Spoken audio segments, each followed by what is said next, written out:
क्या music brain को प्रभावित करता है? हाँ जी, बिल्कुल करता है। म्यूजिक हमारे ब्रेन को विभिन्न तरीकों से प्रभावित करता है।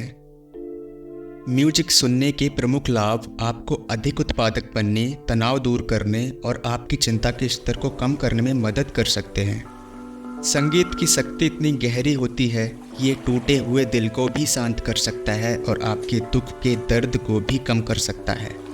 ये आपको वर्कआउट करते समय अधिक मेहनत और लंबे समय तक काम करने के लिए प्रेरित कर सकता है ताकि आपका शरीर अपना सही संतुलन बनाए रख सके। मानवता और संगीत का एक गहरा रिश्ता है। ये हमेशा से एक दूसरे को प्रभावित करते रहे हैं। Historical uses of music and it's benefits. जब आप संगीत चिकित्सा यानी कि म्यूजिक थेरेपी के इतिहास पर नज़र डालेंगे तो आप पाएंगे कि ये सबसे पहले ग्रीक पौराणिक कथाओं और दर्शन में प्रमुखता से आया था। उसी समय दुनिया भर में आदिवासी संस्कृतियां भी संगीत को अपनी संस्कृति का एक इंटीग्रेटेड पार्ट बनाने के लिए उत्सुक हो रही थीं। आपने देखा होगा कि प्रत्येक जनजाति की अपनी त्योहारों की धुन, आध्यात्मिक गीत और मौखिक परंपराएं होती हैं और उनकी परंपराओं में ये प्रथाएं आज भी प्रचलित हैं। दुनिया भर के समुदायों में संगीतकारों ने घायल सैनिकों और पीड़ित दिग्गजों के लिए आराम करने में संगीत का भरपूर उपयोग किया है। कई रिसर्च बताती हैं कि संगीत बजाना इतना प्रभावी था कि डॉक्टरों ने विश्व युद्धों के दौरान भी अस्पतालों में संगीत बजाने के लिए संगीतकारों को नियुक्त करना शुरू कर दिया। चलिए देखते हैं कि आधुनिक संगीत, मॉडर्न म्यूजिक हमारे दिमाग को कैसे प्रभावित करता है। म्यूजिक थेरेपी आज सभी जनसंख्या समूह के लिए उपयोगी है। इन धुनों के लाभ मानव शरीर पर कई सकारात्मक तरीकों से प्रभाव डाल सकते हैं। संगीत किसी भी उम्र में जीवन को मज़ेदार बनाने में मदद करता है। ये शारीरिक और मानसिक राहत के विकल्प प्रदान करता है। इसलिए उन आवश्यक तरीकों की समीक्षा करना जरूरी है जिनसे संगीत मस्तिष्क को प्रभावित करता है। आइए देखते हैं कि हमारे शरीर और दिमाग पर म्यूजिक का क्या क्या असर पड़ता है। Number 1, memory improvement. म्यूजिक में मस्तिष्क की मेमोरी मैकेनिज्म को बेहतर बनाने की अनोखी क्षमता होती है। कई बार आपने महसूस किया होगा कि आप ऐसे कुछ गानों को सुन लेते हैं जो आपने कभी बचपन में सुन रखे हो और फिर जैसे ही आप उन गानों को सुनते हैं तो आपको अपना बचपन याद आ जाता है। ऐसा तब होता है जब आप म्यूजिक का कोई भी भाग सुनते हैं जो आपके मस्तिष्क में पहले से संग्रहित होता है। हो सकता है ये कुछ ऐसा हो जो आपने किसी रेडियो, किसी टीवी या किसी फिल्म में या आपके माता पिता द्वारा गाया गया कोई भी गाना हो। जब हम उस गाने को या उस म्यूजिक को फिर से सुनते हैं तो एक बार हमारे मन में उस समय की यादें फिर से ताज़ा हो जाती हैं। म्यूजिक की शक्ति इतनी प्रबल है कि ये मनोभ्रंश और अल्जाइमर रोग जैसी स्वास्थ्य समस्याओं को दूर कर देता है। म्यूजिक में भूलने की बीमारी, दर्दनाक मस्तिष्क की चोटों, ब्रेन इंजरीज, अल्जाइमर रोग जैसी स्वास्थ्य समस्याओं से पीड़ित व्यक्तियों का इलाज करने की क्षमता होती है। Number 2, improved focus. क्या आपने कभी गौर किया है कि जब कभी आपका पसंदीदा गाना आपकी प्लेलिस्ट में आता है तो क्या होता है? जैसे ही आपका पसंदीदा गाना आपके सामने आता है वैसे ही आपका दिमाग उस गाने के शब्दों पर फोकस हो जाता है और उसे आप और ज़्यादा फोकस होकर सुनने लगते हैं। ये बेहतर फोकस इसलिए होता है क्योंकि संगीत इस दुनिया की कुछ उन चीज़ों में से है जो मस्तिष्क के एक हिस्से के बजाय पूरे मस्तिष्क को उत्तेजित करता है। म्यूजिक इस फोकस को कई अलग अलग तरीक़ों से लागू कर सकता है। कुछ लोग मेडिटेशन करते समय अपने दिमाग को फोकस करने के लिए संगीत का उपयोग करते हैं। कुछ लोग पढ़ाई करते समय या अन्य काम करते समय म्यूजिक का उपयोग करते हैं ताकि वे अपने काम को अधिक फोकस से कर सकें। जिम में ट्रेडमिल पर दौड़ते समय या पार्क में दौड़ते समय कुछ लोग म्यूजिक का उपयोग करते हैं जिससे ये उन्हें और प्रोडक्टिव बनने में मदद करता है। जिन लोगों को नींद आने में समस्या होती है उन लोगों को म्यूजिक बहुत हेल्प करता है उनके सोने में। वे लोग जिनके दिमाग में बहुत ज़्यादा विचारों की भरमार रहती है, जो बहुत ज़्यादा ओवर थिंकिंग करते हैं, जो लोग बहुत ज़्यादा स्ट्रेस में होते हैं चाहे अपने काम को लेकर चाहे अपनी घर की समस्याओं को लेकर, म्यूजिक उनको रिलैक्स करने में बहुत बड़ी सहायता करता है। Number 3 is enhanced creativity. Music व्यक्तिगत रचनात्मकता को सुधारने और बढ़ाने में मदद करता है। इलिनॉइस विश्वविद्यालय में बिजनेस एडमिनिस्ट्रेशन के प्रोफेसर रवि मेहता कहते हैं कि 70 डेसिबल का एम्बिएंट म्यूजिक विशिष्ट रचनात्मक कार्यों पर किसी व्यक्ति के परफॉर्मेंस को इंक्रीज करता है।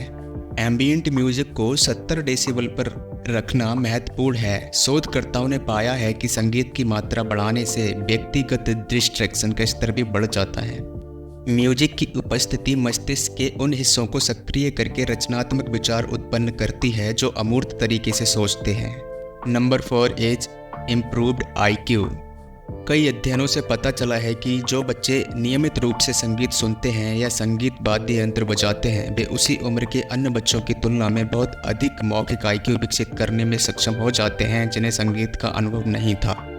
कक्षा निर्देश के माध्यम से केवल 20 दिनों के संगीत अनुभव में डॉक्टर सिल्वेन मोरेनो ने पाया कि संगीत के संपर्क में आने वाले 90% बच्चों ने अपने मस्तिष्क में शारीरिक परिवर्तनों का अनुभव किया, जिससे संज्ञानात्मक जानकारी का तेजी से ट्रांसफर संभव हो सका।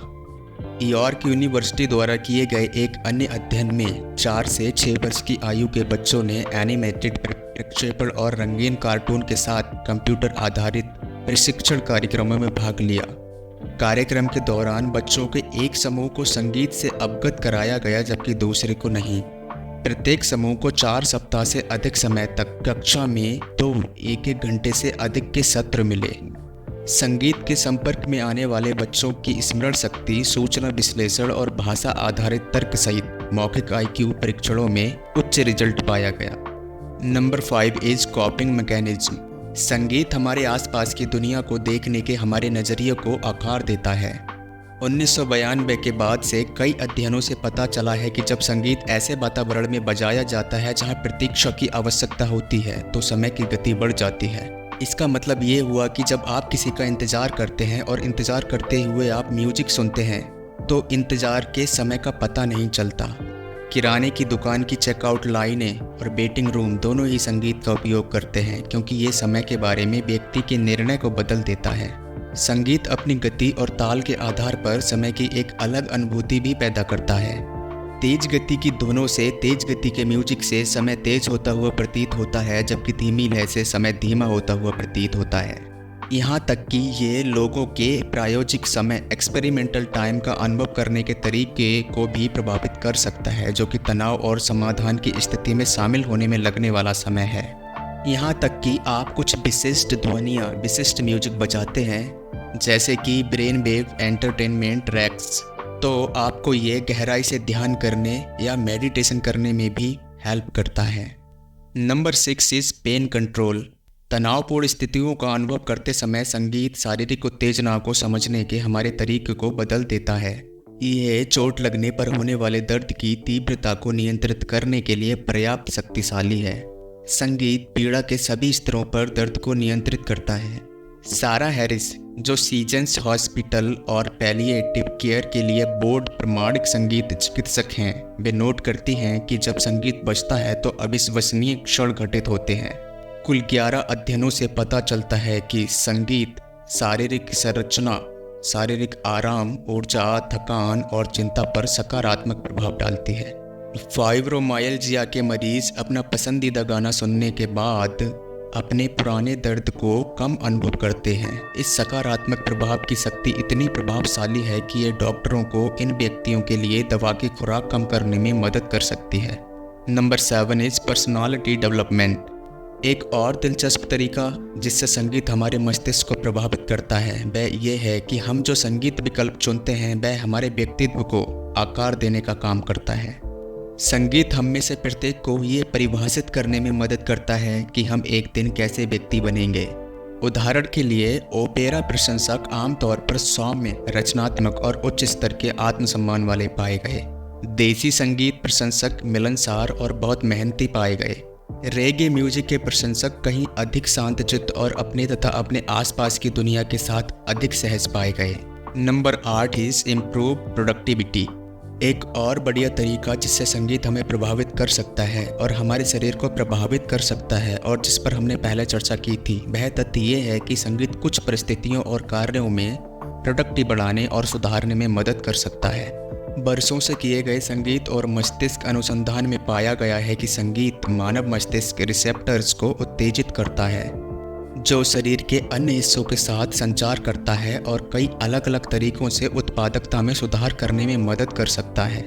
अध्ययनों से ये भी पता चला है कि अपना पसंदीदा संगीत सुनने से एड्रेनालाइन सीक्रेशन और अन्य हार्मोन्स को उत्तेजित करने में मदद मिलती है, जिससे आपका मानसिक ध्यान बढ़ता है और साथ ही शारीरिक ऊर्जा का स्तर भी बढ़ता है।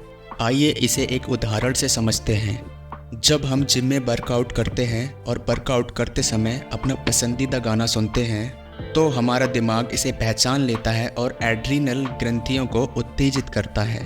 एक बार जब एड्रीनल ग्लैंड्स उत्तेजित हो जाती हैं तो वे एड्रेनालाइन का सीक्रेशन करती हैं, जो हृदय की गति को बढ़ाती हैं। इससे मानसिक स्पष्टता में सुधार होता है और ये एक प्राकृतिक उत्तेजक प्रभाव प्रदान करता है जो हमें अधिक प्रोडक्टिव बना सकता है। एड्रेनालाइन और अन्य हार्मोन्स में अचानक वृद्धि से यह लाभ होगा, आपके पास अधिक ऊर्जा और ताकत होगी और परिणाम स्वरूप आप अधिक काम कर सकेंगे। तो दोस्तों, हमने देखा कि म्यूजिक हमारे शरीर और हमारे ब्रेन को किस किस तरह से प्रभावित करता है, म्यूजिक का हमारे शरीर पर किस किस तरह से प्रभाव पड़ता है। अगर आपको भी म्यूजिक सुनना अच्छा लगता है तो आप कमेंट में बता सकते हैं कि आपको किस तरह का म्यूजिक सुनना पसंद है। और अगर आपको ये वीडियो अच्छी लगी हो तो आप हमारे चैनल को सब्सक्राइब कर सकते हैं और बेल आइकन को भी प्रेस कर सकते हैं। धन्यवाद।